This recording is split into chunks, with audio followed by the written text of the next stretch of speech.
Salut à toi amoureux de l'Italie, bienvenue dans cette nouvelle vidéo. Je suis super contente que tu aies décidé d'apprendre un nouveau truc sur l'italien. Mais avant ça, clique sur le lien en description de cette vidéo pour télécharger ton bonus à toi, guide de conversation en italien pour ton prochain voyage. Et maintenant, retour à la vidéo que tu as demandé de voir.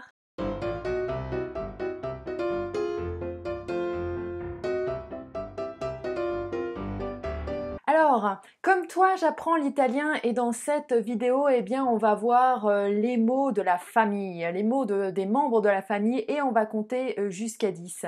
Parce que hier, dans la leçon numéro 1, on a vu les principales façons de dire bonjour, de dire que l'on est enchanté et de dire au revoir. Bref, le kit de survie ultime pour pouvoir survivre en Italie. Alors, ensemble aujourd'hui, on va voir les membres de la famille. J'utilise pour ma part un livre que j'ai pu emprunter à la médiathèque ici, qui est 15 minutes d'italien apprenez en seulement 12 semaines. Alors il est en anglais parce que on est en Nouvelle-Zélande et qu'ils parlent anglais ici. Donc du coup moi je prends ça comme support. Si vous êtes prêts, on va réviser ensemble, toi et moi, on est dans le même bateau, on apprend l'italien insieme, comme disent les Italiens, ensemble. Tu es prêt? Première partie du bouquin, on va faire un petit échauffement. Alors un petit échauffement, c'est au début de chaque leçon, donc pas de stress, il n'y a pas de quoi casser trois pattes à un canard. D'après ce que j'ai vu dans le livre, c'est pas super compliqué. C'est en fait redire les mots qu'on a vus dans la leçon numéro 1 en italien. Le petit échauffement du jour, c'est 5 mots. Est-ce que vous vous souvenez comment est-ce qu'on dit bonjour? Comment est-ce qu'on dit au revoir? Comment est-ce qu'on dit je m'appelle? Comment est-ce qu'on dit monsieur? Et comment est-ce qu'on dit madame? Alors là, les réponses en live, promis, je suis pas allée voir la leçon 1, j'ai pas triché. Donc bonjour, c'est buongiorno. Au revoir, c'est arrivederci. Ouais, toujours avec la main, très important. Je m'appelle, c'est mi chiamo. Et monsieur, c'est signore. Et madame, c'est signora. Et petit bonus, est-ce que tu te souviens comment est-ce qu'on dit mademoiselle? C'est un mot que je trouve vachement sympa, c'est signorina. Si tu as trouvé, bravo, t'es champion du monde de la première leçon spéciale débutant sur bonjour et les formures de politesse. Wouh, champagne, c'est moi qui offre. Bon, trêve de plaisanterie, maintenant on va voir un petit peu la leçon du jour avec les notions du jour. Alors les notions du jour, c'est la famille. La famiglia, la famille. Ah, il n'y a rien de plus important en Italie que la famille. Alors, je sais pas pour toi, mais moi, je souhaite me trouver un mari italien. Waouh! Bon, chacun a ses raisons et ses motivations d'apprendre une langue, hein, pas vrai? Mais toi, tu peux avoir d'autres motivations. Est-ce que, par exemple, tu as une famille italienne qui est en Italie avec qui tu aimerais pouvoir parler? Peut-être que tu as une chérie ou un chéri, eh bien, qui est italien et tu voudrais pouvoir parler avec sa famille. Ça, c'est toutes des bonnes raisons pour apprendre l'italien. Si tu as une autre raison d'ailleurs, n'hésite pas à le mettre en commentaire de l'article. Donc la famille, la famiglia italiana. Voyons maintenant qui est qui. Alors, en premier, on a la sœur. Ça se dit la sorella. Vas-y, répète après moi. La sorella. Bon, si tu n'arrives pas à faire le R roulé, c'est pas grave. Hein. Il faut juste comprendre que la sœur, c'est... Ouais, la sorella, bravo. Alors ensuite, le grand-père, ça se dit il nonno. C'est mignon ça, non? Il nonno. Le grand-père, c'est il nonno, bravo, oh brava. Je sais pas qui est-ce qu'il y a en face de moi, mais en tout cas c'est bravo pour un homme et brava pour une femme. Donc comme je vous parle à tous, eh bien j'utilise les deux. Ensuite, le père. Le père, c'est il padre. Il padre. Il padre. Le père, c'est il padre. Ensuite, on va voir le frère. Le frère, c'est il fratello. Il fratello. Le frère, il fratello. Ensuite, la grand-mère qu'on chérit tous et qu'on adore pour ses pâtes, ses brioches et ses gâteaux, c'est la nonna. La nonna. D'ailleurs, si vous avez remarqué, nonno c'est grand-père, nonna c'est la grand-mère. Entre les deux, la seule différence, c'est la lettre de la fin. Le O qui est remplacé par un A. Masculin O, féminin A. Ah oui, je viens de le remarquer ça. La mère, oh, super importante la mère. Hein. Si tu connais pas le mot, comment est-ce qu'on dit la mère en italien, t'es foutu. Hein. Là, tu peux rentrer chez toi, c'est fini. Hein. Ça se dit la madre. La madre. J'essaye de prononcer comme il faut, comme ça tu comprends. La madre. Et j'essaye aussi de le mettre dans la bouche. La madre. La madre. La madre. La madre. Le fils. Il figlio. Ouais, parce que G et L, c'est L. C'est comme paille, en fait. C'est il figlio. Tu vois, t'as ta langue qui est à l'intérieur et qui effleure le palais. Il figlio. T'arrives? Ouais, super. Ensuite, l'oncle. L'oncle, c'est lo zio. Lo zio. C'est assez bizarre, hein? Ouais, je sais. La tante, c'est la même chose que pour nonno et nonna. Donc, si t'as bien écouté pour nonno et nonna, du coup, c'est la zia. Ouais, tu déchires. Alors, la zia, c'est la tante. Maintenant, on va passer au cousin. C'est exactement la même règle que comme nonno, nonna, zio, zia. C'est il cugino pour le cousin.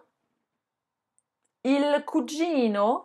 Et donc, du coup, pour la cousine, c'est la cugina. T'es trop fort. Maintenant, on va passer aux beaux-parents. Non, je rigole. Les beaux-parents, ils sont pas si terribles que ça, en fin de compte, enfin seulement certains. I suoceri.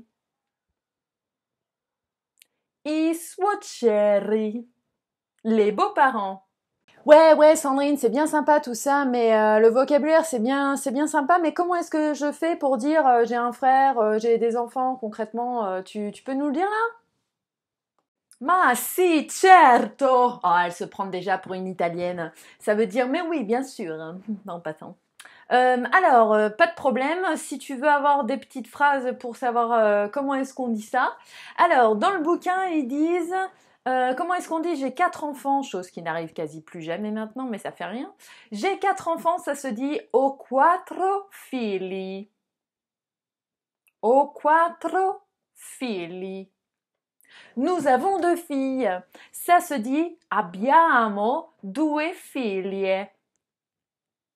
Abbiamo 2 figlie. J'ai une sœur. Ho una sorella.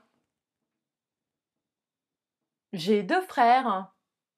Ho 2 fratelli. Maintenant, qu'est-ce qu'on va faire? Eh ben, on va voir les chiffres. 1, 2, 3. Mais attends, j'ai 10 cousins. En fait, il faut que j'apprenne les chiffres de 1 à 10, sinon je vais jamais pouvoir m'en sortir. Maintenant, on va voir les chiffres de 1 à 10 pour parler de ta famille italienne, parce que ça m'étonnerait beaucoup que tu aies juste 1 ou 2 pauvres cousins, parce que les familles italiennes en général, il y a beaucoup de monde. Petit point de grammaire, pas du tout chiant et tout à fait léger. Alors, il y a 2-3 choses qu'il faut quand même savoir pour ce qui est du genre, que ça soit féminin ou masculin pour un mot. On utilisera una ou un. Alors, par exemple, on a un fratello, un frère. Ben ouais, c'est masculin, ouais. Et una sorella. Eh oui, c'est féminin, oui, c'est vrai. Donc, il faut quand même que tu saches un truc, c'est que un, il se transforme en uno. Par exemple, quand il est devant un mot qui commence par un Z. Commence par un Z comme uno zio. Ou alors un mot qui commence par un S plus une consonne, comme par exemple uno sport. Pour les formes féminines, una se transforme en un avec une petite circonflexe, je sais plus comment ça s'appelle ce truc-là. Et si elle est suivie d'une voyelle, par exemple, si tu as un'amica, tu vas pas dire una amica. Non, ça marche pas comme ça. un'amica. C'est la bonne façon de faire. Alors après, si on a des formes qui sont plurielles, le pluriel féminin, ça passe de A à E. Figlia, figlie. Une fille, des filles. Le masculin, ça passe de O ou E à I. Par exemple, fratello, fratelli. Le ou la, donc par exemple tu veux dire le frère ou la sœur, pour dire les en italien, eh bien c'est en fonction du genre. Donc tu vas par exemple utiliser les pour le pluriel eh bien féminin, et pour le pluriel masculin, ça sera i ou li. La même chose qu'on a vu plus haut, tu sais, comme paille, li.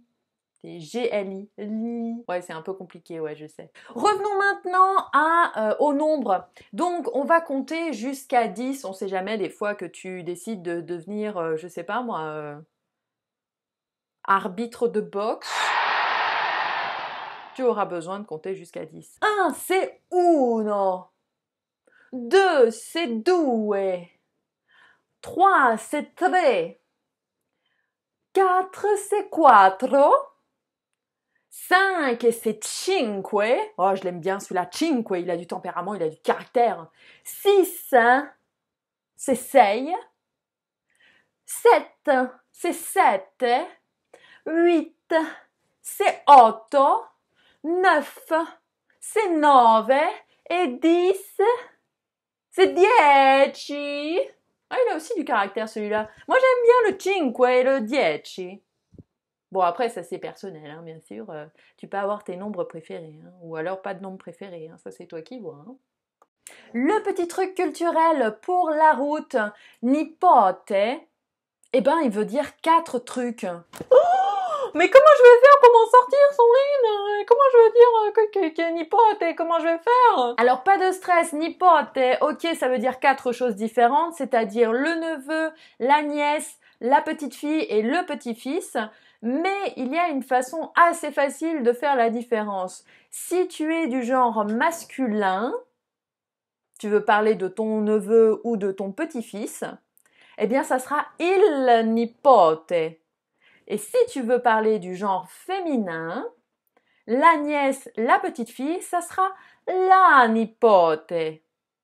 Ouais, et puis de toute manière, enfin, tout est question de contexte, hein, c'est pas juste un mot. Hein. Un mot, il sera placé dans un contexte, il sera placé dans une phrase, il sera dit par une personne. Donc, t'inquiète pas, nipote, tu sauras très très facilement qui est qui. Et si jamais tu sais pas, ben tu demandes. Voilà, j'espère que la vidéo vous a plu et que vous avez appris des trucs. Alors moi, pour ma part, dans cette leçon, j'ai appris essentiellement nipote, parce que je savais pas du tout comment ça se disait. Le reste, je savais. Compter jusqu'à 10, je savais. Les membres de la famille, je savais. Ah ouais, il y a un autre truc que j'ai appris. Les beaux-parents, i suoceri. C'est important de savoir ça, hein, n'est-ce pas? Donc si t'as aimé la vidéo, mets-moi un petit pouce, abonne-toi à la chaîne, et moi je te dis à demain pour une nouvelle vidéo. Ciao!